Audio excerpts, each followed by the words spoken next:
90s கிட்ஸ்லாம் சொல்றாங்கல்ல, ஆமா. கல்யாணம் ஆயிடுச்சுனாலே வாழ்க்கை போயிடுச்சு. சத்தியமா போய் கல்யாணம் பண்ணாதான் ஒரு ஹாப்பினஸ் என்னன்னு எனக்கு தெரியுது. அது ஓகே. நானும் கல்யாணம் பண்றதுக்கு முன்னாடி வந்து தெரியாம இருந்தது. கல்யாணம் அதுக்கப்புறம் தெரியுது. நான் கல்யாணம் பண்ணும்போதே வந்துட்டு ம்.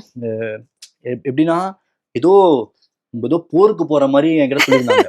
ஆமா, மச்சான் ஏன் நல்லா ரொம்ப- யோசிக்கோ மச்சான். இல்ல, ஏன் ரொம்ப வந்து ஒரு கல்யாணம்ங்கிறத ஏன் ரொம்ப எல்லாரும் ஐயோ ஏன் Actually எல்லாம் நான் பயப்படுறாங்கன்னு தெரியல. ஆக்சுவலா நான் இவங்க பேச்சை கேட்டு கேட்டே நான் வந்துட்டு நான் இவ்வளவு வருஷம் தள்ளி போட்டேன் கல்யாணத்தை. ம். இப்பதான் நான் யோசிக்கிறேன், கொஞ்சம் முன்னாடியே பண்ணிருக்கலாம், தப்பு பண்ணிட்டேன். ஏன்னா இல்ல, I should come இல்ல.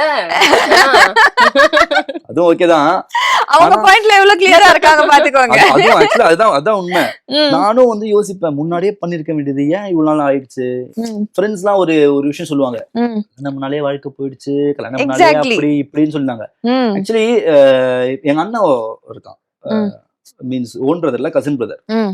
அவன் ஒரு பெஸ்ட் எக்ஸாம்பிள். ஆக்சுவலி ம். அவனுக்கு மேரேஜ் ஆகி கிட்டத்தட்ட ஆல்மோஸ்ட் 8 years ஆயிடுச்சு. ம். பயங்கர ஹாப்பியா இருக்கான் இதுவரை. ம். ஆனா நிறைய பேரை கேட்டாங்கன்னா, கல்யாணம் இந்த என்னது, என் ஃப்ரெண்டே சொல்லுவான், ம்.